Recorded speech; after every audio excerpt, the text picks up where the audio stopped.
नमस्कार मित्रांनो, मी प्रदीप गिरी आज परत एकदा खूप महत्त्वाचा आणि इंटरेस्टिंग टॉपिक घेऊन आलेलो आहे। जसं की टॉपिकचं तुम्हाला टायटल दिसतच असेल की नेमकं काय असतो पांढरा कावीळ। आणि जर तुम्हाला जर कोणत्या डॉक्टरांनी पांढरा कावीळ झालाय म्हणलं असेल किंवा दुसरं कोणी तुम्हाला पांढरा कावीळ झालाय असं म्हणलं असेल तर हा व्हिडिओ तुमच्यासाठी शॉक करणारा असेल किंवा या अगोदर तुम्हाला जी माहिती दिली असेल की नेमकं पांढरा कावीळ काय। तर लोकांमध्ये आज असा समज आहे बऱ्याच जणांमध्ये की पांढरा कावीळ, माझ्याकडे एक पाठीमागेच एक पेशंट आला होता लॅबोरेटरीमध्ये ब्लड टेस्ट करण्यासाठी। त्या पेशंटने मला म्हणलं की सर मला पांढरा कावीळ आहे का नाही हे चेक करायचं, टेस्ट करायचं। मी म्हणलं नेमकं होतंय काय? तर त्याने म्हणलं की मला पांढरा कावीळ अशी शंका आहे मला। मी म्हणलं कसं काय शंका आहे? असं मला बऱ्याच जणांनी सांगितले की मला पांढरा कावीळ असण्याची शक्यता असते। तर हे पांढरा कावीळचं खूप महत्त्वाचं भयान सत्य मी आज तुमच्या पुढे सांगणार आहे, कारण बऱ्याच जणांना एक मिसगाईड केलं चाललं की नेमकं पांढरा कावीळ काय आहे। तर बऱ्याच जणांच्या तुमच्या डोक्यात सुद्धा असंच असेल की तुम्हालाही असं वाटत असेल की पांढरा कावीळ म्हणजे रक्ताचं प्रमाण कमी होणे, लाल पेशी कमी होणे किंवा ज्यालाच आपण ॲनिमिया म्हणतो ते माहीत असेल तुम्हाला, ज्याला पांढरा कावीळ म्हणतात। किंवा या व्यतिरिक्त लिव्हरचा एक आजार आहे ज्याला आपण हेपॅटायटिस बी म्हणतो। तर हेपॅटायटिस बीने इन्फेक्टेड असणाऱ्या व्यक्तीला सुद्धा पांढरा कावीळ झाला असं सुद्धा बऱ्याच जणांना वाटलं असेल किंवा बऱ्याच जणांना असं सांगितलं जातं।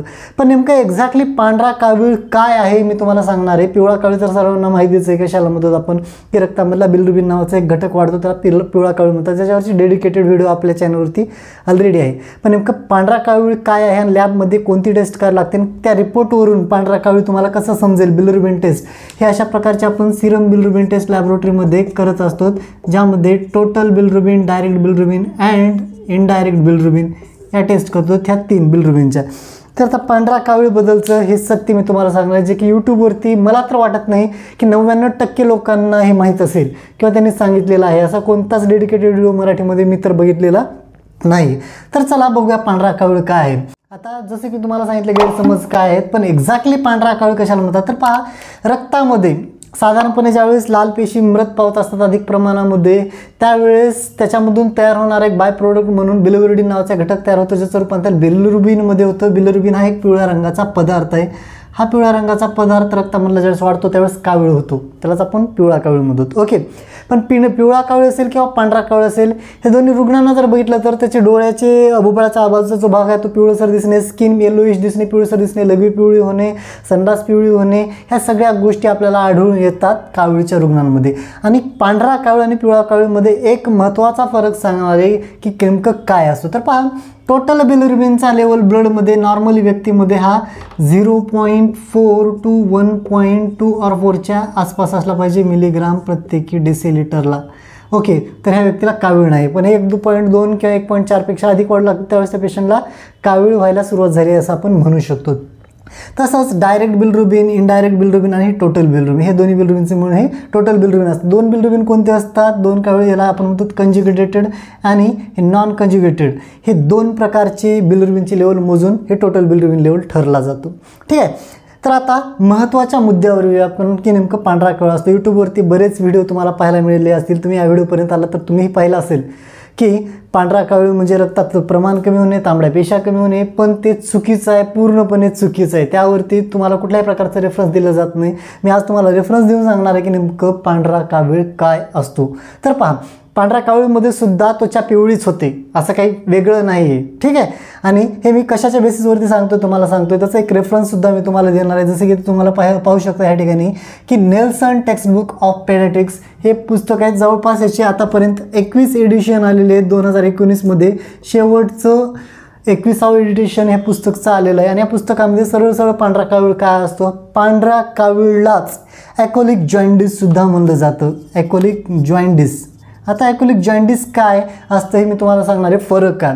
तर पहा, नॉर्मली बिलिरुबिनचा लेवल ज्यावेळेस ह्या वाढत जातो त्याला आपण पिवळा कावीळ म्हणतो, पण बिलिरुबिन, डायरेक्ट बिलिरुबिनचा लेवल हा साधारणपणे हा जर खूप वाढू लागला डायरेक्ट बिलिरुबिनचा लेवल तर हे एक पांढऱ्या कावीळचं साईन असू शकतं। पण समजा फॉर एक्झाम्पल ह्या पेशंटमध्ये टोटल बिलिरुबिनचा लेवल आहे 5.2 इतका असं आपण ग्राह्य धरू, आणि त्यामध्ये डायरेक्ट बिलिरुबिनचा लेवल आला आहे 4.1 किंवा 4च्या आसपास, म्हणजे ह्या लेवलच्या आसपास। म्हणजे इनडायरेक्ट बिलिरुबिन किती शिल्लक राहिलं, 5.2 मधून 4.1 गेलं तर ते शिल्लक राहिलेलं इनडायरेक्ट बिलिरुबिन असतं। ओके, जे की 1.1च्या आसपास आहे फक्त थोडंच, म्हणजे इनडायरेक्ट बिलिरुबिन कमी असतं आणि डायरेक्ट बिलिरुबिन जास्त असतं, ज्याला आपण पांढरा कावीळ म्हणतो. यासाठी वेगळी कोणतीही तपासणी नाही. आता प्रश्न असा आहे की यामध्ये होतं काय की या पांढऱ्या कावीळमध्ये ज्यालाच आपण ॲल्कोहोलिक जॉन्डिस, अल्कोहोलिक नाही, अल्कोहोलशी याचा काहीच संबंध नाही. हे जे ॲल्कोहोलिक जॉन्डिस आहे हे तुम्ही सर्च करून बघू शकता गुगलवरती, किंवा हे एक रेफरन्स मी तुम्हाला बुक दिले, ह्या बुकमध्ये सुद्धा हे क्लिअर स्टडी दिलेली आहे. तर ॲल्कोहोलिक जॉन्डिस म्हणजे काय होतं की हे जे बिलिरुबिनचा लेवल, हा पिवळा जो पदार्थ आहे रक्तामध्ये, ज्यावेळेस कावीळचं प्रमाण वाढू लागतं, कावीळचा घटक जो असतो बिलिरुबिन, कावीळ बनवणारा किंवा ज्या कावीळ घडण्यापाठीमागचा, कावीळ होण्यापाठीमागचा जो घटक आहे बिलिरुबिन, ते रक्तात ज्यावेळेस वाढतं त्यावेळेस ते लघवीद्वारे आणि संडासद्वारे शरीराच्या बाहेर टाकून देण्यात येतं. पण ह्या पांढऱ्या कावीळमध्ये होतंय काय की हे बाहेर टाकण्याऐवजी, हे बाहेर एक लक्षात घ्या, बाहेर कुठून लघवीमधून टाकलं जातं आणि नंबर 2 संडासमधून. पण संडासमधून बाहेर टाकण्यासाठी हे बिलिरुबिन डायव्हर्ट केला जातो कुठे, आपल्या आतड्यांकडे, आतड्यांमधून आपल्या त्या डायजेस्टेड फूडमध्ये, म्हणजे संडासद्वारे शरीराच्या बाहेर टाकला जातो. पण या केसेसमध्ये पांढऱ्या कावीळमध्ये तसं होत नाही. पांढऱ्या कावीळमध्ये घडतं काय की हे जे कंजुगेटेड बिलिरुबिन लेवल आहे हे आतड्यापर्यंत पोहोचतच नाही. म्हणजे हे जे ज्या ठिकाणी साठून बायलरी डक्ट असतील किंवा पित्तरसाच्या पिशव्या असतील किंवा लिव्हरकडून जाणाऱ्या ज्या नलिका आहेत त्या नलिका बंद होतात, ब्लॉक होतात किंवा दबल्या जातात, ज्यालाच आपण हा जॉन्डिस एका ऑब्स्ट्रक्टिव्ह जॉन्डिसचा एक प्रकार आहे. ठीक आहे. आता हे ऑब्स्ट्रक्टिव्ह जॉन्डिस काय आहे तर एक पहा, लक्षात घ्या, ज्यामध्ये काय होतं की शरीरामधल्या अशा कोणत्या तरी हे केमिकल वाहून नेणाऱ्या नलिका आहेत त्या दबल्या जातात आणि ते कावीळचं प्रमाण शरीराच्या बाहेर टाकलं जात नाही लघवीद्वारे किंवा संडासद्वारे. ठीक आहे. त्याला ऑब्स्ट्रक्टिव्ह जॉन्डिसमधून.